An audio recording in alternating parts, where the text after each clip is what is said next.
The Tragedy of Cinema podcast is intended as a family-friendly program that by extension strives to be inclusive to all people regardless of their ethnicity, gender, creed, or any other identifying factors in this incredibly diverse world of ours.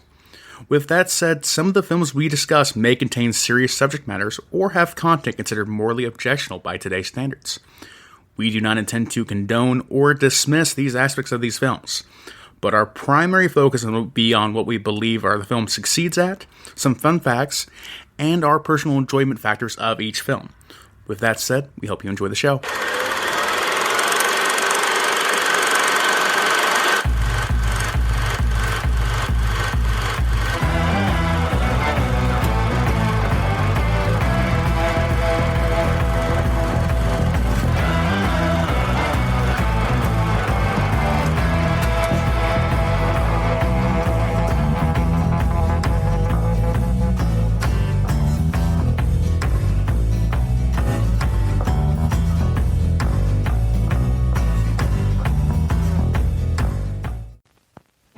You've seen all kinds of movies, but you've never seen anything like the Rocky Horror Picture Show.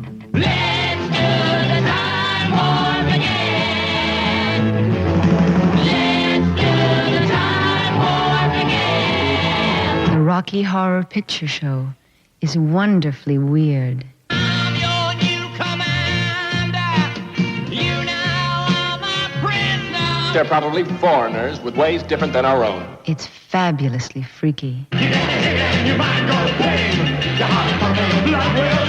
It's a trip to transsexual Transylvania. I'm just a sweet transvestite. The Rocky Horror Picture Show.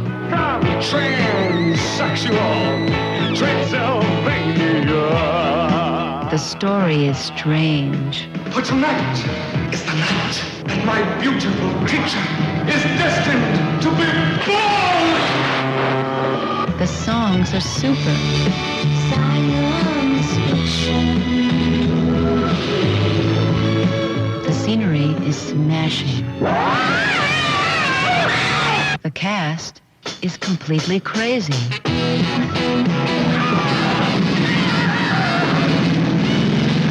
This isn't the Junior Chamber of Commerce, Brad. There's a mad scientist named Frank N. Furter. Come up to the lab and see what's on the slab.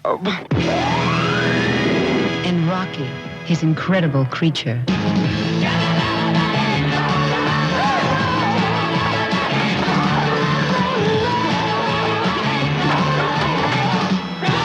I knew he was in with a bad crowd, but it was worse than I imagined. A sinister servant named Riff Raff.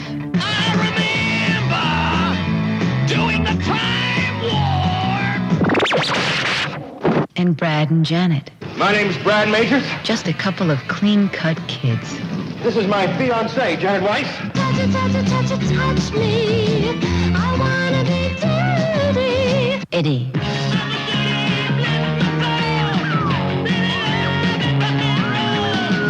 Magenta. When shall we return to Transylvania, huh? Columbia.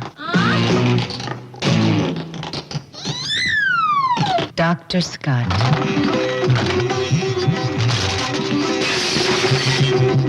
Great Scott! So give yourself over to absolute pleasure.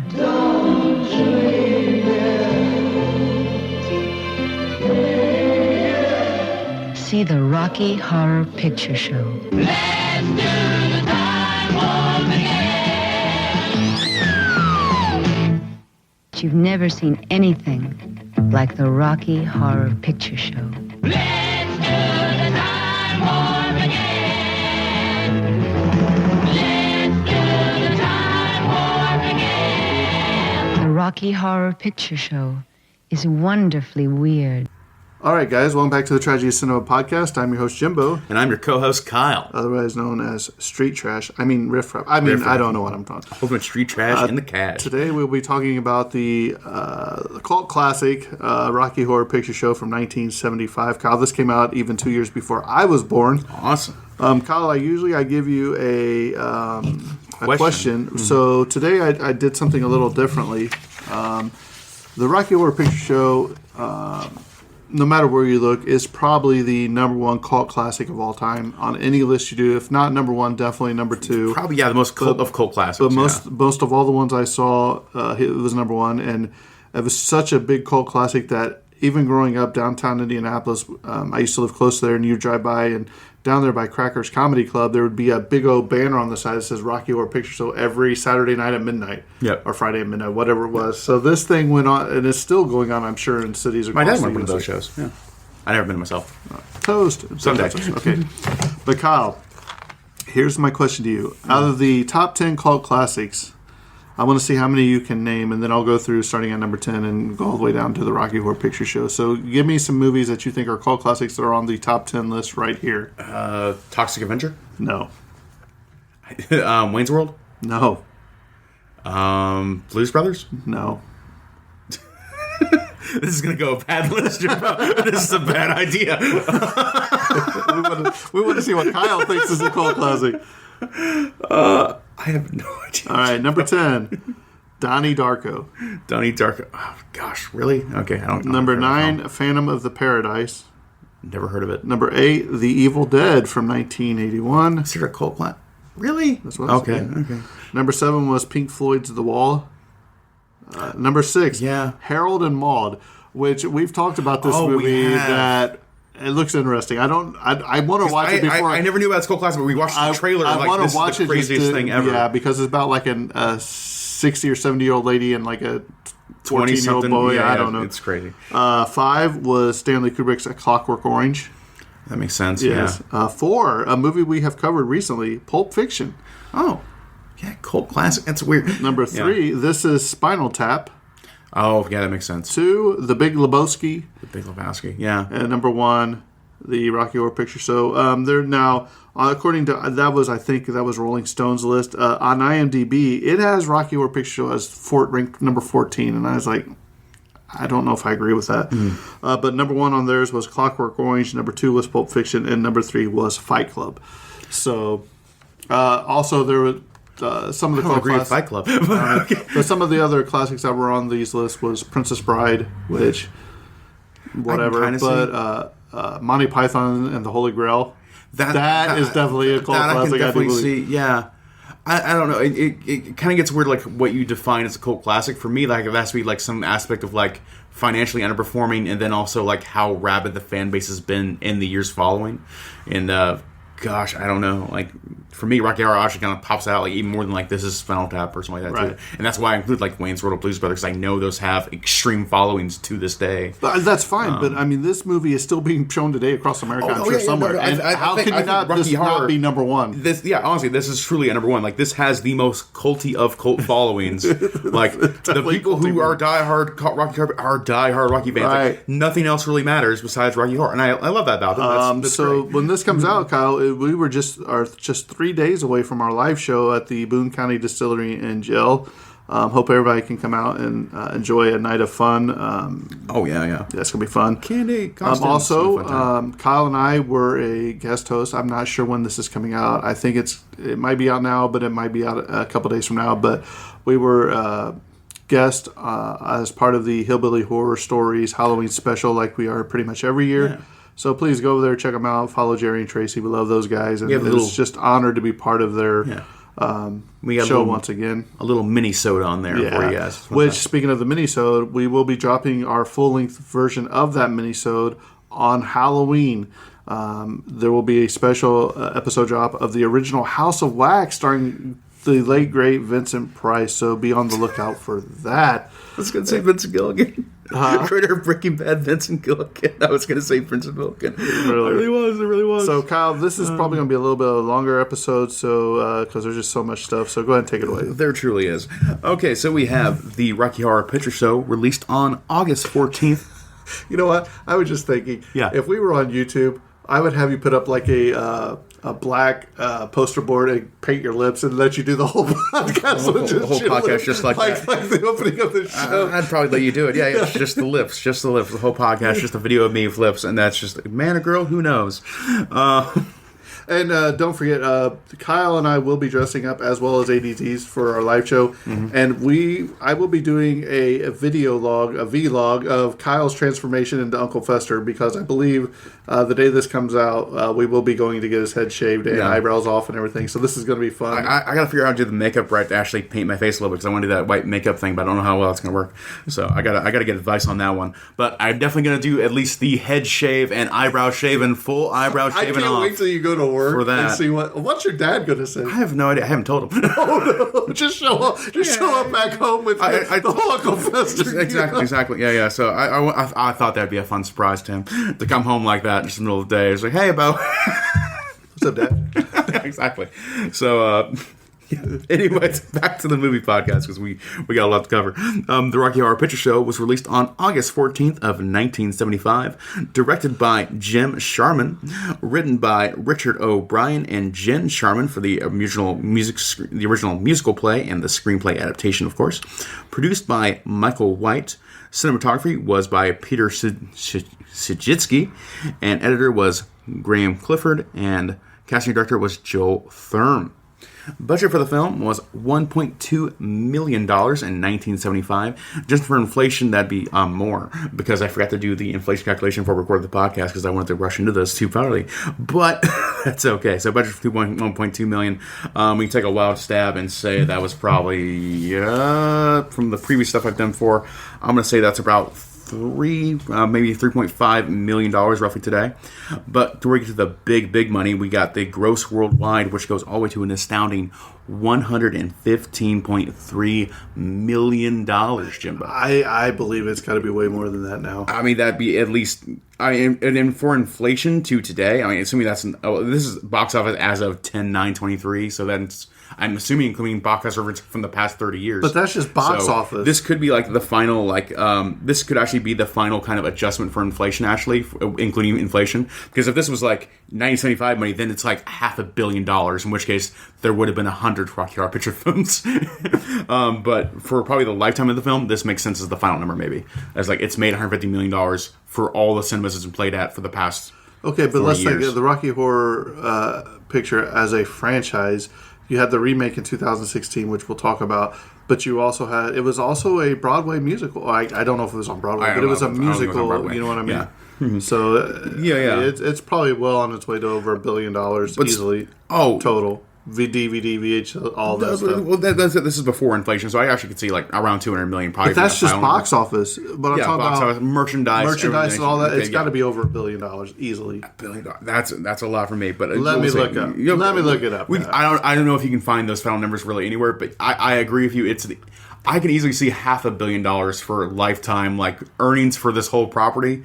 Insane money in that way. But regardless, I'm going to keep moving forward while Jimbo picks up his money number there. So, quick little plot summary of the film there is like a newly engaged couple have a breakdown in an isolated area and must seek shelter in the bizarre residence of Dr. Frankenfurter, a sweet transvestite from transsexual Transylvania. Moving on here, we're going to go to some of the awards for the film, where we have 3 wins and 4 nominations. For 2005, it was added to the National Film Preservation Board to be remembered forever as a reserved kind of media collection. In 2001, it had the DVD Exclusive Awards, where it was nominated for Best DVD Overall Original Supplemental Material, and nominated for the Best DVD Menu Design of the 2001 menu there. So actually, makes it one of the earlier DVDs to come out just in general. In the year 2000, for the Las Vegas Films Critics Society Awards, it was nominated for Best DVD for the 25th Anniversary Edition. And then in 1980, it won the Hall of Fame Award for the Academy of Science Fiction, Fantasy, and Horror Films. And in 1976, it was nominated, and this is a really kind of an interesting category to be nominated for, but for the Academy of Science Fiction, Fantasy, Horror Films Awards, it was nominated for Best Horror Film, actually. So that's a little interesting right there, too, to consider this even a horror film in general, where it's like, it's comedy, musical, and horror is like a very distant third in my book. I would not describe this movie as very horrifying at all, even though there is some brutal murder, I guess. But neither here nor there. Moving on to some technical details of the film. This film has a runtime of just 100 minutes, actually cut down a little bit to like 98 minutes for the United States cuts. Sound mix. This has a Chase surround mix for the remix for the video releases, a mono recording for the 35mm optical prints, and a 4-track stereo cut for the 35mm magnetic prints. Color info. This was a color film, but used the Eastman color technical system, so that kind of gives a unique color system. Not a Technicolor, but not like a current color we have now. Eastman color just has, I guess, more of a muted aesthetic, I would say, to some degrees, but captured reds very vibrantly. Aspect ratio. This has a 1.66:1 ratio for the DVD and negative ratio, whereas the theatrical ratio had a very standard 1.85:1. Laboratory used was the Deluxe USA Print Laboratory and the Rank Film Laboratories in Dunham, UK for the film processing. Film length overall. This has a film length of 2,720 meters for the Italian cut. And then process used spherical, and the course printed format was a standard 35mm there. Some of the aspects of the filming locations right here. This film was entirely filmed in England, UK, including the downplaced Oakley Green, Berkshire, the Oakley Green, Berkshire, UK, and the Bray Studios downplaced in Oakley Green, Berkshire. And so it actually gets more and more continually specific there. It's like Oakley Court, Windsor Road, Oakley Green, Windsor, Brayshire, England. So filmed entirely in the UK for that part. Filming dates also include, the filming dates were between October 21st, 1974 to October 19th, 1974. So incredibly brief filming schedule overall there too. So good note on there. Now moving on to the bigger part for sure, the cast list. Jimbo, how are you doing on your search for the budget right there, right before I get into it? Well, I was looking for not the budget, but I was looking at DVD sales and VHS. Oh yeah, lifetime. But it was going by revenue. week, so it was going in like $4 million a week for like that those 2 weeks that I was looking at. So 40 years, 50 some weeks a year, it adds up. Yes. So yeah, I easily over $500 million, nearly $1 billion. Sure, I could easily see that. And that's not even merchandise. So. And once again, like I don't know like how you can quantify merchandise because like I'm sure there's got to be so much knockoff merchandise they sell. Well, and how long was it in the theater? Not theater, but the theater, not movie theater, but the actual theater. Yeah, I don't know actually if like. Yeah, the distinction feels almost arbitrary at some point because at some point, like actual theaters that have musical plays would also play the movie and have like performers do stuff. I imagine so. It's a kind of a weird distinction there at that point where it's like they kind of blended in a weird way, where the film and the musical are inseparable. So that's kind of interesting as well. So first up for the cast list, though, we're going to move on to, of course, the legendary Tim Curry playing Dr. Frankenfurter, a scientist. Tim Curry is easily most recognizable for, this role is kind of like his big breakout in many respects, but also easily for Pennywise in the movie It in 1990, and also in playing the character of Wadsworth in Clue in 1985. He was also in the film Congo in 1995, and he was in some great video games where he played Diviculus in the 2009 game Brutal Legend. Love that.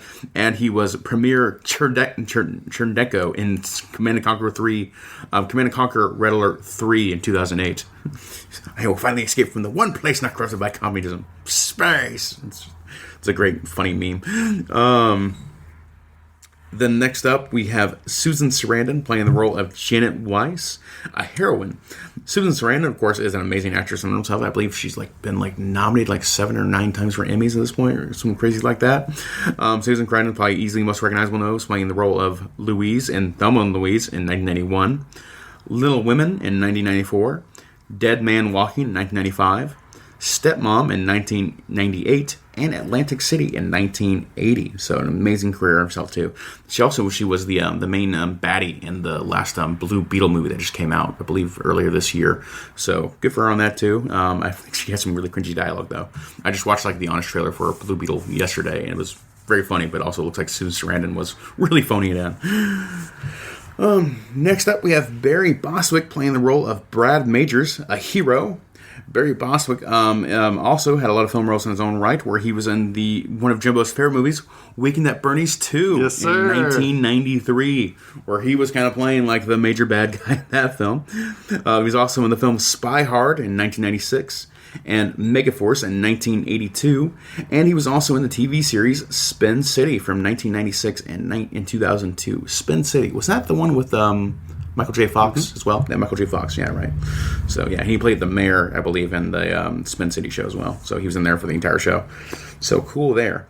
Next up, we have Richard O'Brien, of course, the original actor, the writer for the screenplay, the creator, if you will, for the entire show overall. So, of course, and he's playing the role of Riff Raff in this movie. Riff Raff is a handyman.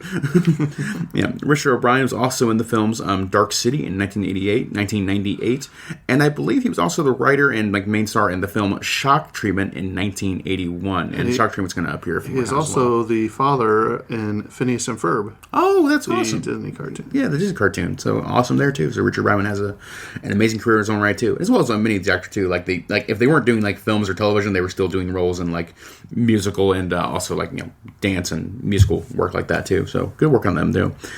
Next up, we have Patricia Quinn playing the role of Magenta, a domestic. Patricia Quinn was also in the films The Lords of Salem in 2012, Shock Treatment in 1981, and Shootout in 1971. Then next up, we have Neil Campbell playing the role of Columbia, a groupie.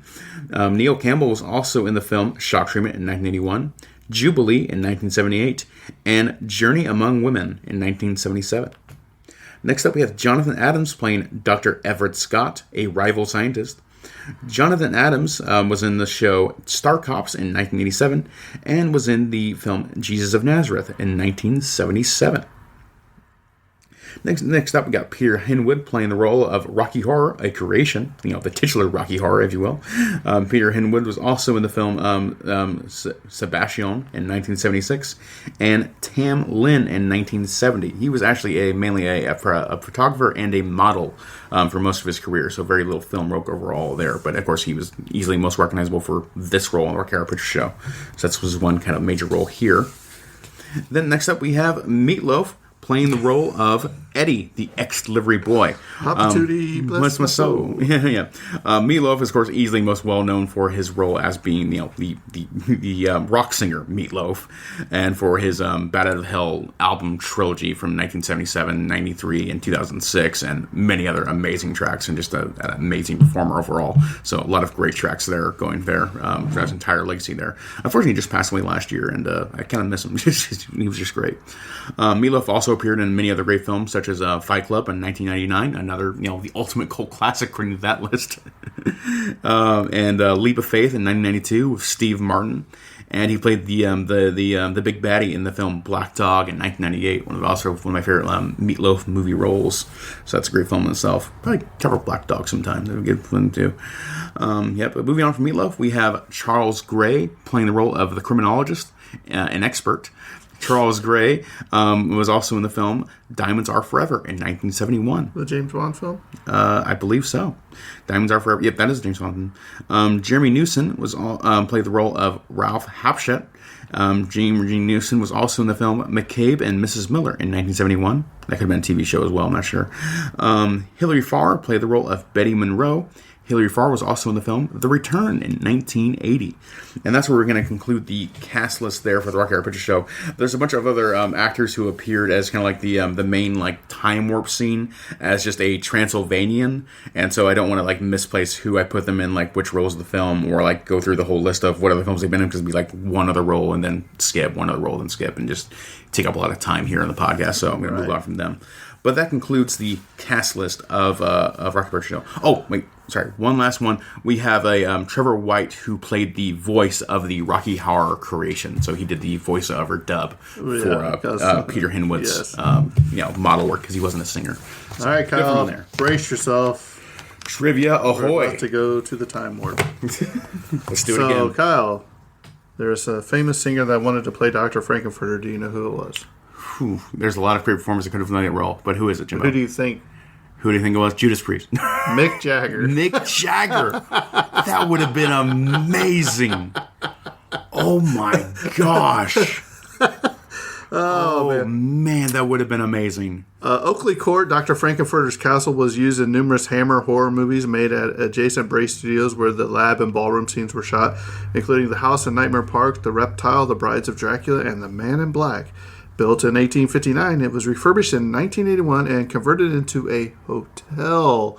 Road trip. Oh, wow. Yeah, right now, road trip. Let's go. No planes, just straight driving, just through the ocean. Aside from the chemical symbols scrawled on the lab wall next to the control panel, there is a grocery list calling for flour, eggs, bread, sugar, and 2 hypodermics. Every 2 weeks, I gotta go. The opening number, Science Fiction Double Feature, contains references to many classic science fiction movies, which we'll list here later on. But in the script, the credits were to be shown between clips of the movies. Producer-designer Brian Thompson disliked the idea and suggested using a pair of disembodied lips to mouth the words inspired by the Man Ray painting. And I will butcher this, but a Hero de Observatoria les Ameritrex. Nailed it, Jimbo. First try. Do you remember Dr. Everett Scott, where he's in the wheelchair and he comes to the door and they do that magnetic thing where they take him around and up the stairs on it? Unfortunately, the set builders forgot to put a door in the lab, so that's why he came crashing through the wall. That's fantastic. Make do with what you got. That's what you gotta do. A stunt double was used for the motorcycle scenes, except for the close-ups, which we'll talk about that whole motorcycle scene because there was some crazy stuff that happened. But when you see Meatloaf, he was actually pushed in a wheelchair for those scenes, and they had handlebars and a fake windshield, so he's in a wheelchair and they're dragging him around like that instead of being hilarious. On a motorcycle. Right? Yeah. Peter Henwood couldn't sing well during the soundtrack sessions. A session singer was used for Rocky Horror's part. Henwood mimed the vocals during filming. In post-production, writer and director Jim Sharman wanted to change Rocky Horror's voice and hired Australian actor and singer Trevor White to dub the final vocals for this movie. White was interviewed for the 2002 book Rocky Horror: From Concept to Cult. Here's one that I told Kyle about earlier that would have been pretty interesting too. Steve Martin auditioned for the role of Brad Majors. And I told him if he was in it, then of course Martin Short should have been Riff Raff. I think that would have been hilarious. Really cool movie. Would have been a very different film at that point too. Then at that point, it's like a higher budget comedy movie that like everyone kind of like would enjoy. I don't think it would have the same cult following it would have if like Steve Martin and Martin Short joined. You never know. Well, it just would have brought a much bigger, like more mainstream crowd to it. I think. But this is in 1975, so they may not have had all their movies and been as famous as they are now. I had to look at the timeline, but still, Steve Martin, Martin Short. Come on, that's a classic already. When this movie first opened, it had a traditional release with afternoon and early evening screenings. It bombed. Meatloaf said he attended an opening week performance with writer and director Jim Sharman in the Midwest, and the theater was empty except for them. That's amazing. Midnight screenings became popular in the mid-'70s, and word of mouth began to spread that the midnight audience might enjoy this movie. So, man, how would you feel if you did a movie and you're the only people there in the theater when you go? Kind of like crowds. This podcast where we're the only two listening. Exactly. Wait. You listen. I listen to podcasts. It's all Jimbo. Now, Kyle, this is one of the most interesting facts I found about this movie. I think it could have worked. But this movie was originally intended to be shown in black and white until Dr. Frankenfurter's entrance, and then only his lips would be in color. The rest would still be in black and white. At the end of Sweet Transvestite, it would go immediately to color, and it was supposed to stay in color up until the superhero song.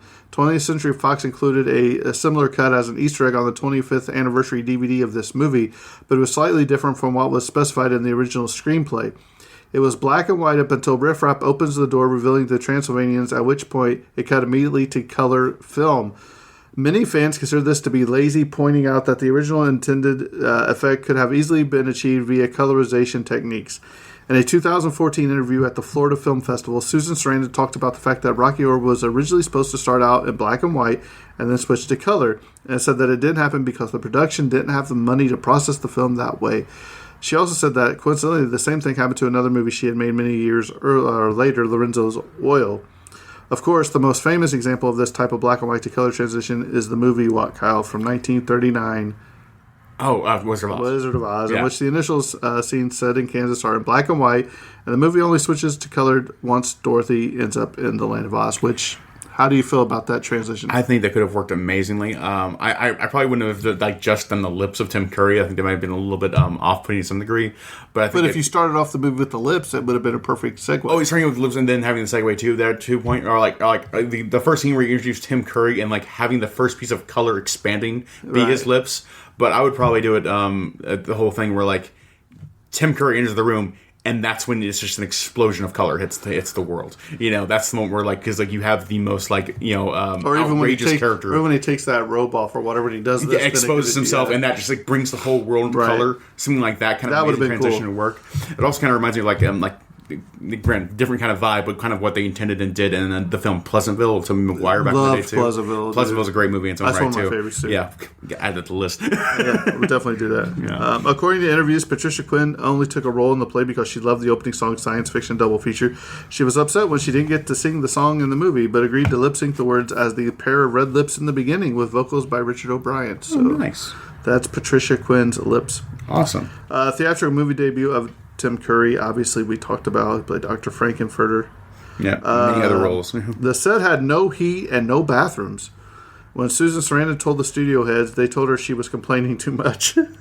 She caught pneumonia after filming the pool scene in her skimpy outfit. According to Richard O'Brien, she was shaking with fever and should have been under medical supervision, but she refused to stop working. Oh my gosh, that's miserable. Yeah, because this was filmed in the middle of the winter, I think like in December, so I think we'll get to it. Yeah, no heat and no bathroom. That's unacceptable. Bare minimum, you want those kind of things. And this is interesting. The movie is full of symbols of classic movie companies. Warner Brothers, the shield the Griffin holds. Republic, the eagle in the hall. RKO, the lightning bolt on the flag, and the radio tower at the end of it is also RKO. Columbia, the character of the same name, represents not only the movie company of the same name, but the symbol also compete with the short hair. Anglo Amalgamated Productions, the large atlas illuminated painting in the grand bed chamber is the symbol of the company. MGM, the large snarling cat in the hall. Universal Pictures, the lighted globe at the end of the film. J. Arthur Rank Organization, the going represents the studio whose movies opened with a huge gong being struck. And Disney, Columbia wears Mickey Mouse ears in the scene in the bedroom with magenta. Yep. So, the newspaper that Janet is reading while driving with Brad and can be seen as the Plains Dealer. This is a newspaper of Cleveland, Ohio. Oh. So... It's weird. Well, it's Ohio, dude. Well, yeah, but they're still going with the Americana kind of look, I guess. But, it's still weird. When the castle is seen at the start, the camera zooms into a geodesic dome on top of the castle. The big... observatory kind of thing. Yeah. This is supposed to be, in fact, Frankenfurter's, laboratory. But this appears very similar to the Crystal Dome in Richard O'Brien's later game show series, The Crystal Maze. So he had a game show called The Crystal Maze. Oh, wow. Cool. When the castle is seen at the start, the camera zoom... Oh, we just talked about that. I really should mark these off as I go, Kyle. What? No. That'd be too convenient. The Broadway... Yeah, it was Broadway. The Broadway production of the Rocky Horror Show starring Tim Curry opened at Belasco Theater in New York City on March 10th, 1975. Awesome. It ran for 45 performances all the way, and it closed on April 5th, 1975. But it was revived in 2001. The mouth on the poster belongs to Lorelei Shark, whose lips and later the rest of her face were later famously used on billboards and ads for Chicago rock station WLUP The Loop. The late great, Vincent Price was offered the role of the criminologist but turned it down due to scheduling conflicts. He was interested in the role as he had seen the West End musical and loved it. Yeah. It's cool. There's so many clear, amazing homages of how much they loved so many films Vincent Price was in the first place too. It would have been so great to have gotten him in the role. Right. Not that the detective in the film was bad, but Vincent Price, come on, you don't say no. Okay, the green surgical gown, the gown that Dr. Frankenfurter wears, has a pink triangle over his heart. The triangle was used by the Nazis in concentration camps to denote that the wearer was a gay man, but it is pointing downward. The pink triangle pointing upward is often used as a symbol of gay pride. Oh, wow. And you know what? Now that I think about that, I guess it was a surgical robe, but I thought it looked like Jackie Kennedy Onassis. Or the Queen Elizabeth. Such a weird reference. Does it look like Jackie O? Because he had the little hat on too. That's what I thought. He did have the little Did it look like Queen Elizabeth or something? The second or something? I didn't think about that, but I didn't even know it was a robe. It was definitely a style, but no, because he has that little purse or whatever. And I was like, this is Jackie Kennedy. That's what I think. Well, it's a combo thing of it's his surgical uniform, but in style. That's his whole. That's what I'm saying. Denote. I get what you're putting down, but that's still Jackie O, baby. That was out there. Okay, Jackie O. You're right. Tim Curry told Fresh Air interviewer Terry Gross that the original play he started out playing Dr. Frankenfurter with a German accent, but he changed that when he heard a woman on a bus speaking in a highly exaggerated English accent that reminded Curry of Queen Elizabeth II. See, that's where I drew the conclusion. Nice. He later combined that with the elements of his mother's telephone voice to create Dr. Frankenfurter's speaking voice. He also said that his mother's a pretty hip lady. She enjoyed the show, although not as much as she had liked it when he appeared in The Pirates of Penzance, because Queen Elizabeth, the Queen Mother, had come to that. Oh, wow. In an interview with Terry Gross on her radio program Fresh Air Again, Tim Curry said that he got to meet King Charles III and Princess Diana because she loved Curry in this movie. She requested the meeting while he was in production of Love for Love that they attended. Curry recalled that he was placed at the end of the receiving line, and while Prince Charles only vaguely recognized Curry from seeing him on television, Princess Diana told Curry with a wicked smile that Rocky Horror had quite completed my education. That's fantastic. I miss Princess Di, dude. She was awesome. Yeah. As Brad and Janet drive in the rain before reaching the castle, the radio is playing Richard Nixon's resignation speech delivered August 8th, 1974. Though it is very blurry, Dr. Frankenfurter's castle appears to be near MacArthur, Ohio. The song I Can Make You a Man was inspired by Charles Atlas muscle ads from the 40s and 50s, often with the slogan, "In just 7 days, I can make you a man." Similarly, writer Richard O'Brien took the line, "Don't dream it, be it," from the back of a magazine. The first midnight showing was on April Fool's Day in 1976 at the Waverly Theater in New York City's Greenwich Village. Filming took place from October through December in Bray near Windsor, England. Barry Bostwick claims that he was always wet during filming because the castle had a leak. There was one warm room filled with space heaters where cast members took turns warming up until the room caught fire. Yeah, you're right. October to December, so yeah, dead of winter basically. Just oh my gosh, sweet days, probably like 40 degrees out. Like I said, filming took place at this Oakley Court in Windsor, England. The same location was used for horror movies The Brides of Dracula, Now, The Screaming Starts, This Old House, and Murder by Death. The castle now serves as a luxury hotel. The Time Warp was originally written for the stage version to fill space. The original production was only 40 minutes long. Yeah, I remember also the author said like might as well have a dance number, so like he added a dance number to it, and that of course became like probably the most iconic track of the whole discography soundtrack. When Barry Bostwick pounds his fist on the table during the dinner scene, he actually pounded on the hand of Susan Sarandon.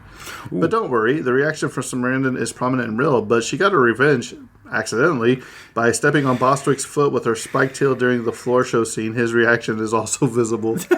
Fantastic. Many movies and television shows have paid tribute to this movie since its debut.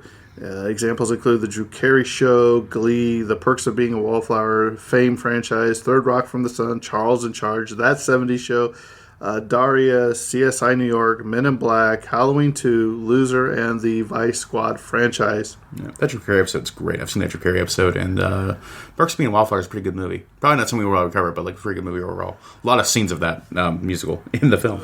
Pierre LaRoche, a former personal stylist for David Bowie, created this movie's makeup styles. He also helped create the signature look of Dr. Frankenfurter. I'm going to say Frankenfarter one of these times. Yeah, nice, yeah. A cinema located in Munich, Germany had screened this movie once a week since its release in 1975. They offer special Rocky Horror Picture Show kits containing props to be used during the movie, including a biscuit, a candle, rice, a whistle, and a sheet of paper with directions on how to do the time warp. The same routine was played in the cinema in Milan, Italy. The filmmaker asked Susan Sarandon to perform fully nude during the touch me scene, but she flatly refused, even though she had appeared nude in many of her previous films. Which I think that would take away from this movie, too. Yeah, it would kind of, throw into like the last step of raunchiness, I think, right. To a degree.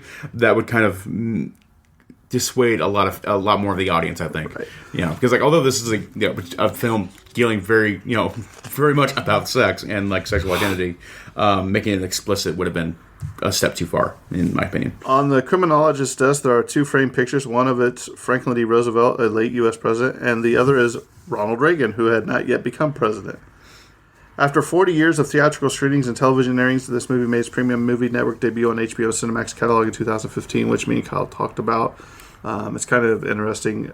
We don't know if it's because of the movie rights or if it was when they were launching their, like HBO Max service and something like that too. Yeah. I guess at some point the rights fell into their lap because of one acquisition or another or whatever kind of deals go on there. All right, Kyle, here's another jaw on the floor moment. Jaw on the floor, okay. According to Meatloaf, Now, Meatloaf wouldn't lie to us. Yeah, he never lies. Elvis Presley was the studio's first choice to play Eddie. Apparently, Elvis actually expressed some interest in the role. Wow. Can you sing Opportunity? Wow, it would awesome. I could hear it. I really can. Just that would have been awesome. Iconic. Once again, same thing like in the universe for Steve Martin and Martin Short driving a motorcycle. Then Elvis Presley comes out of nowhere, just like, and then Mick Jagger's Dr. Frankenfurter. But you see, if they got the Dreamcast. But you see how the girls reacted to Meatloaf coming out of the freezer. Can you imagine Elvis coming out there? Of course, all the ladies swooning makes entirely sense. Exactly. Versus when Meatloaf comes out, it's kind of a joke. Right. No offense to Meatloaf, but he's no Elvis. Meatloaf was never a heartthrob in my mind. He would do anything for love. He would. But he won't do that. He won't do that. The budget for the costumes was $1,600. That's not $1,600. Oh, yep. Wow. Now, even inflation, not much. For filming, corsets for the finale had to be doubled for the pool scene, with only one version for drying while the other was worn on set. For the scene where Dr. Everett Scott is dragged into the laboratory via electromagnetic, the production designer realized that they forgot to build a door for him, which we talked about, and he just seemed to come crashing through the door. I wonder if they did that while they were filming, or just like, oops, well, this is how we're going to do it. Well, yeah, this is what we're going to do. We're going to throw you through the door. You're going to what? Some of the costumes for this movie had been originally used in the stage production. Props and set pieces were reused from old Hammer productions and others. The tank and the dummy used for the Rocky Horror's birth originally appeared in The Revenge of Frankenstein. Oh, wow. These references to earlier productions, in addition to cutting costs, enhance the cult status of this movie. Yeah.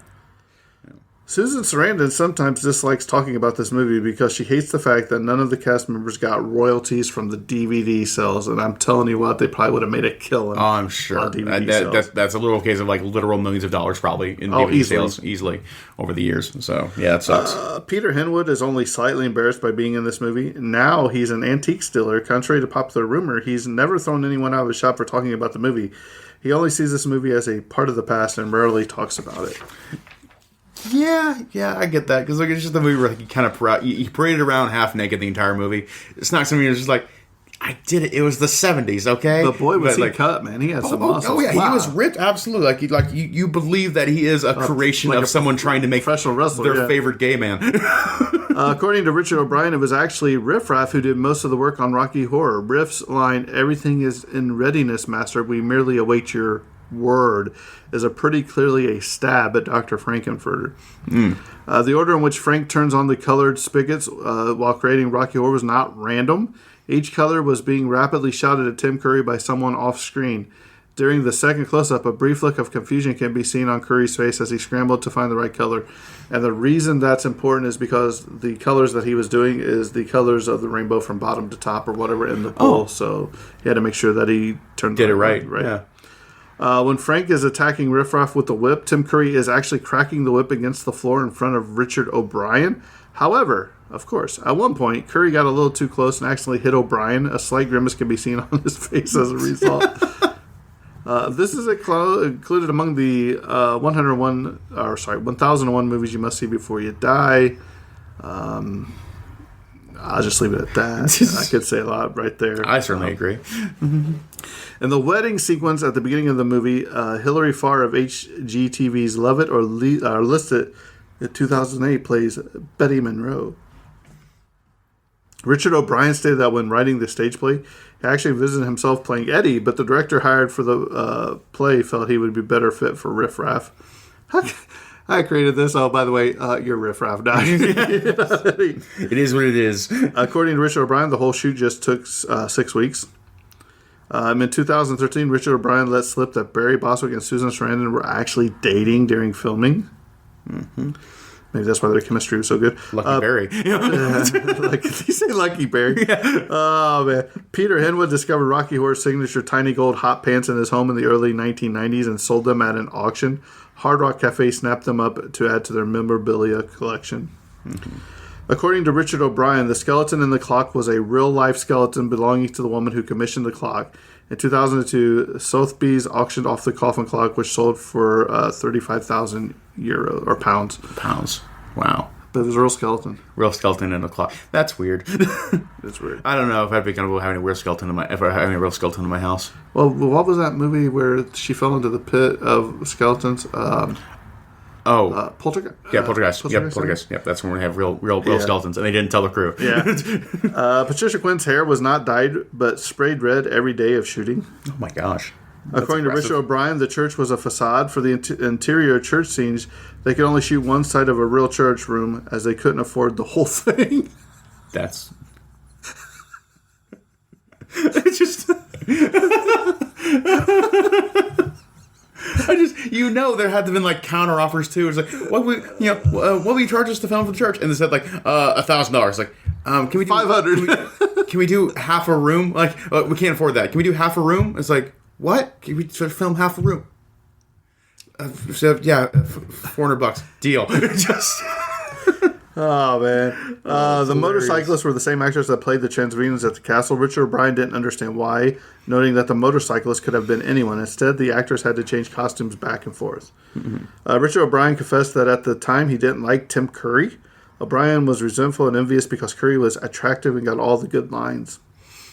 Fair. Nell Campbell was known around the set for saying, "Nell's the game, Tappin's the game." She was annoying. The tap dancing lady. I was like, really? Oh, I loved her. I thought she was great. Well, of course you did. Mm-hmm. All right, here we go, Kyle. According to our favorite Meatloaf, preparations for the motorcycle scene led to several on-set accidents. His stuntman drove the motorcycle through the scene, including up and down several steep ramps. The bike fell off the top tier and landed upside down, pinning the stuntman underneath. Oh my gosh. Meatloaf ran over and lifted the bike just enough to move it off of him. The stuntman did not move for some time, but eventually opened his eyes and told everyone that he was okay. He later told him that it was an old stuntman trick to make sure he wasn't suffering any pain or serious injuries before moving. To get shots of Meatloaf riding the bike up and down the ramps, the crew rigged a wheelchair that would hold a set of handlebars and a motorcycle windshield in front of a camera as the crew pulled it up and down the steps. In the middle of the shooting, the wheelchair hit a ridge at the bottom of the steps, sending him flying towards the floor and shattering the camera and the windshield. Oh my gosh. His stuntman tried to catch him, but the ramp caught the stuntman's leg and caused a serious fracture. Meatloaf also got a deep cut on his head. Man, that stuntman and Meatloaf sound like friends now. That's right. Oh my gosh, you gotta credit the stuntman work. There's such crazy, scary work. I can imagine you like falling from a top tier and getting pinned under a motorcycle. Terrifying. In the final scene, inspiration from Magenda's hair was obviously taken from The Bride of Frankenstein. One of the Transylvanians is an Asian woman with long hair covering her eyes. She is Kimmy Wong, Richard O'Brien's then wife. Oh, wow. In Zoolander 2, an uncredited Susan Sarandon speaks the lines, "Touch it, touch me, I want to be dirty," to Hansel, who is Owen Wilson. This is, of course, a direct reference to this movie. Dr. Frankenfurter declares one brain was split between Eddie and Rocky Horror. Oh, man. Barry Bostwick and Susan Sarandon felt unwell during production due to the movie being filmed in the winter of 1974. Bostwick was sick with a cold, and Sarandon was sick with pneumonia. Yeah, crazy. Pneumonia's worse. Yeah. This movie is a parody of classic science fiction movies and serials. Richard O'Brien appeared in Flash Gordon as FICO. I wonder what his FICO score is. Exactly. This is ranked number 2 in Entertainment Weekly's top 50 cult films of all time, which obviously needs to be number 1. Yeah, I agree. Although it has never been really confirmed or denied in interviews, Janet's voice throughout the movie was performed by Susan Sarandon in a high register falsetto. Based on comparisons between her speaking voice and her character's voice in this movie. The jury is still out on the voice of Nell Campbell, who hit ear-splitting high notes during the Time Warp tap dance routine that it inadvertently caused some Patreon lives to suffer permanent psychological damage. On a talk show, she once said that her mother used to tell her that she had a voice that could open up a soup can.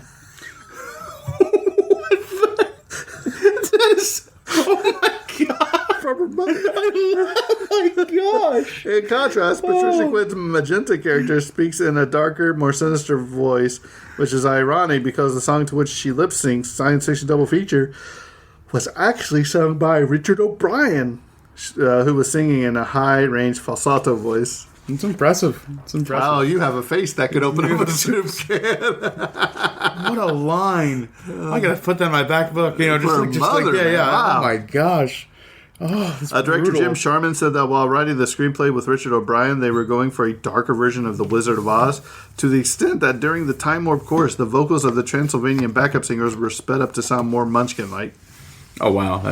No. Writer and director Jim Sharman said in an interview that he got much more high-spirited, jubilant performance from the cast during the Don't Dream It, Be It underwater sequence because it was so cold in the studio that he used it as an incentive.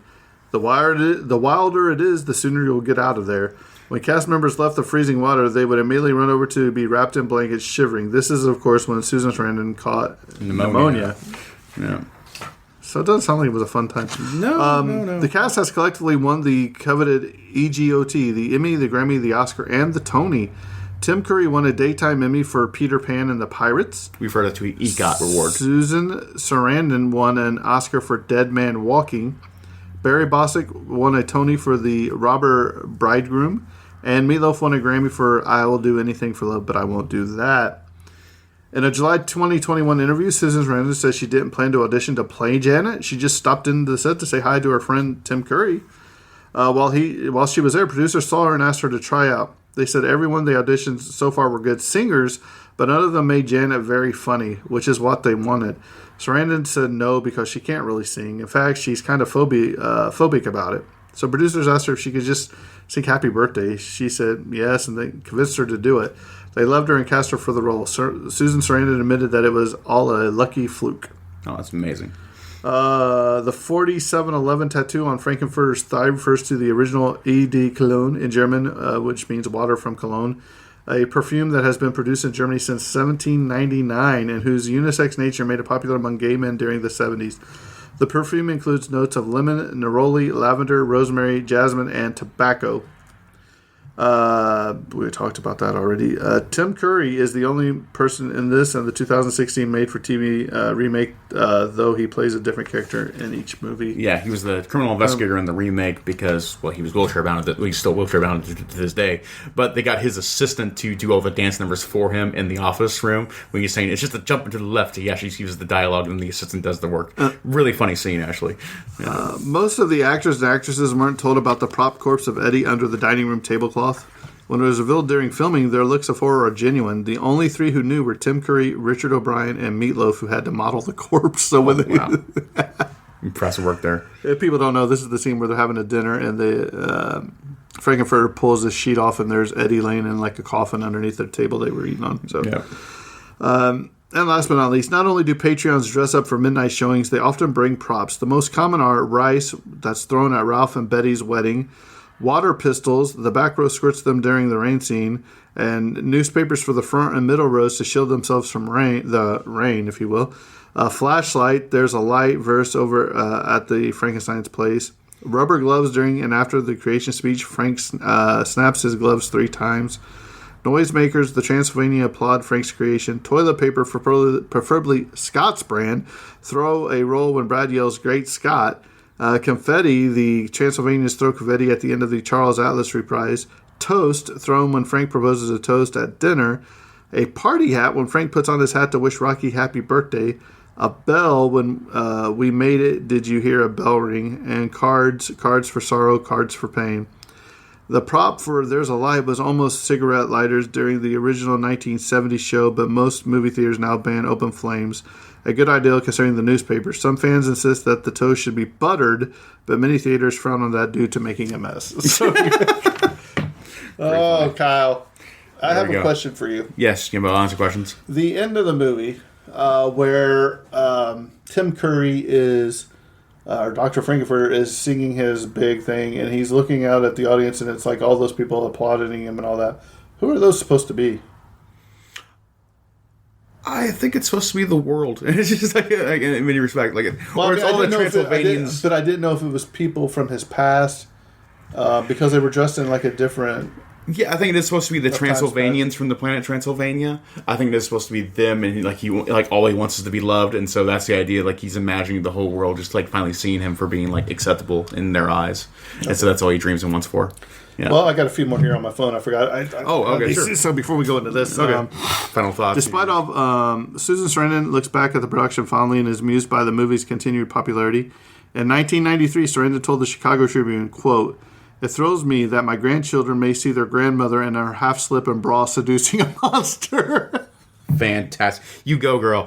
Get it. I don't think I'd want to see my grandparents doing that. Tim Curry unsuccessfully tried to attend a midnight screening of Rocky Horror.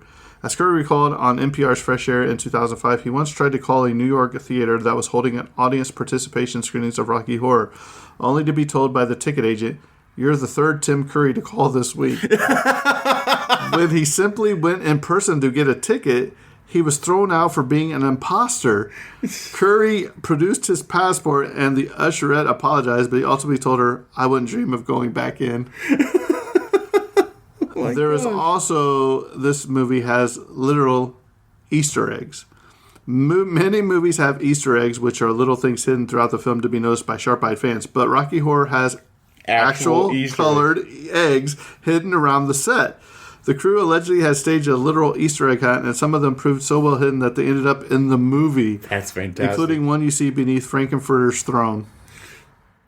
I gotta rewatch that. Just see what you can I'm find. gonna keep that in mind. Yeah, keep that in mind now. Where are they at? And released in 1984, Shock Treatment defies categorization. It's not a sequel, but it still focuses on Brad and Janet, now played by Jessica Harper and Cliff DeYoung. You meet Betty Monroe and Ralph Hapschatt, the characters whose wedding Brad and Janet attend at the beginning of the Rocky Horror Picture Show, and 80s singer Sanita, also among the supporting cast. In the late 80s, O'Brien wrote a script titled Revenge of the Old Queen about Frankenfurter's mother. The film would have taken place on the planet Transsexual in the galaxy Transylvania and would detail, among other things, Janet's life after Brad becomes a bottomless go-go dancer and dies after falling from a trapeze. You can read the script online. In 2001, O'Brien said he was working on a script for a sequel to the stage musical, which fans have dubbed Rocky Horror: The Second Coming, but the production has so far failed to materialize. Yeah. So, Kyle, let's hear your take before you hear mine. Sure. Should we end it on a low note that way? But Of course. All right. Sure. The Rocky Horror Picture Show is easily a 9 out of 10 for me. It's yeah. You almost made me choke on my water, Kyle. Exactly. No, I love this film to death. I've probably seen it a dozen times, and I love it every time I see it. I think it's one of the best musical films ever made, and absolutely deserves its cult following. I think it's great. I deserves its whole legacy. I love the fans for it. I love this idea of representation, outrageousness, and being accepted for who you are, and just generally being an all-around fun, great time that pays tribute to old movies as well as kind of keeping an eye towards the future in many respects. If you'd like to see Colin, of course, dressed up like Dr. Frankenfurter for our live show. And who wouldn't? Who wouldn't, Jimbo? That's what I ask you.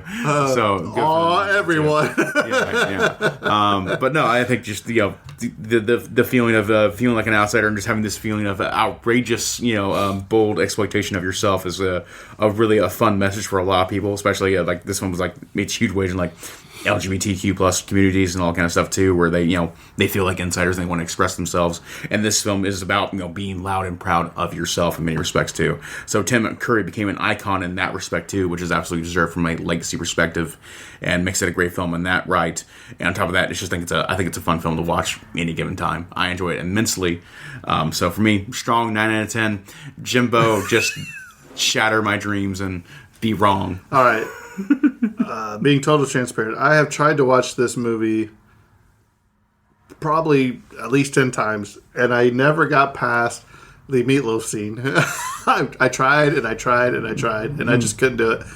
So I told Kyle, I said, Kyle, we need to cover this movie. I said, because I need to get through this movie. We have to see what's here.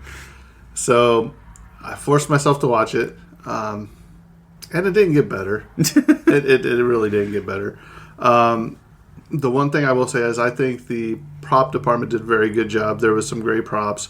I wish they would have done that black and white stuff. I think that would have really add an extra layer of quality to it in your mind. I think cinematography. I could imagine doing a cut like that. I think it'd be really fun, actually. Yeah. I love Tim Curry. Even Susan Sarandon. I'm not a big fan of hers, but she did fine. Barry Bostwick did fine. Mm-hmm.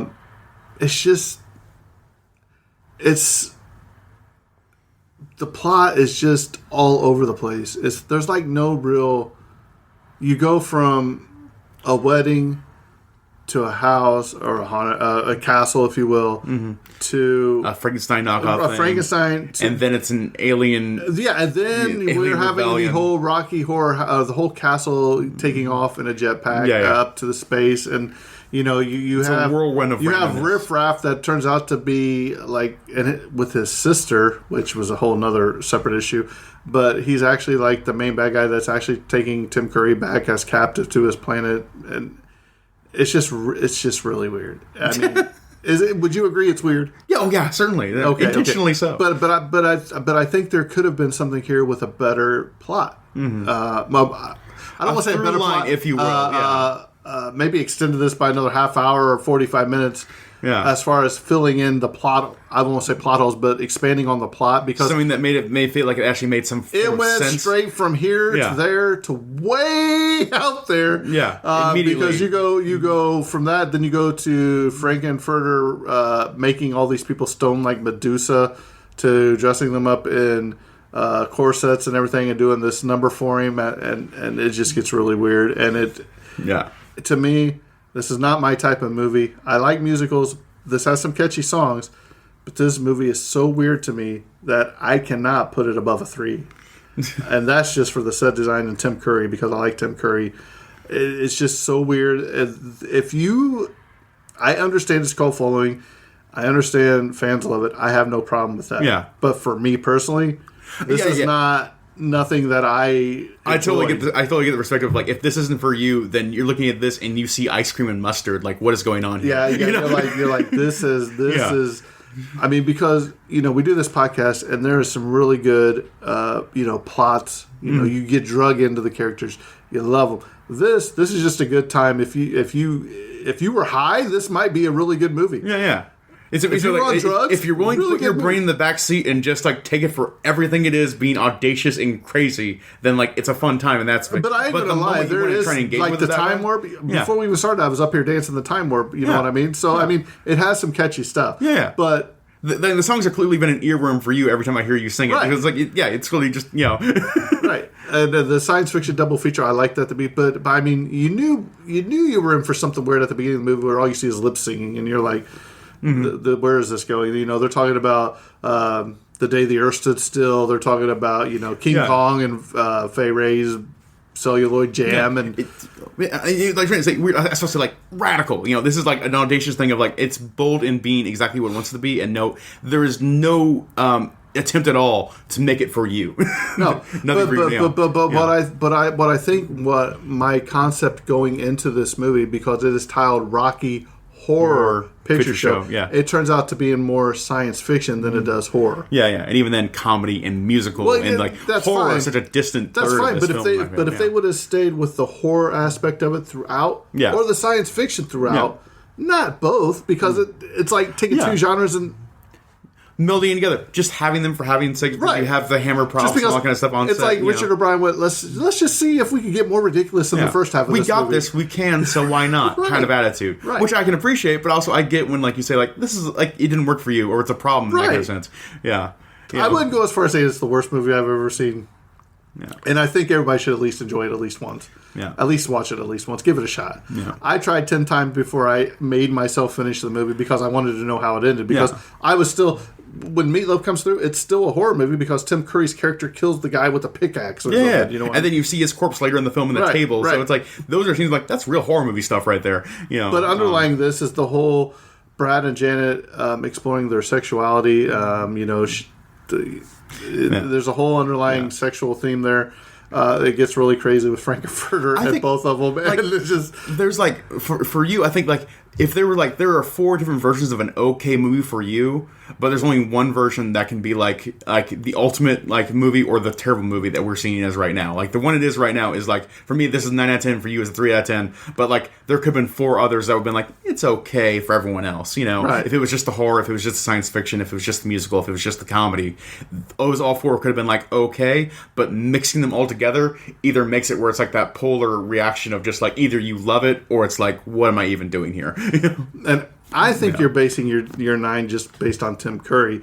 and not the movie, because I think I'm going with the movie because I really do love the movie a lot. I really do. but what I'm saying, Kyle, is it's all over the place. Yeah. And I say too, it was like also like a big fan of Which Meatloaf. you being my co-host, you're all over the place anyway most of the time. Fair enough. So I can see where you would, but I am not going to go as far as say as to avoid this movie. I do think you should give this movie a shot. And that's fair. You should absolutely check out this movie. It's like you want to know: are you a person that's going to be on Jimbo's side, or are you going to be on my side, the right side? Right. The right side.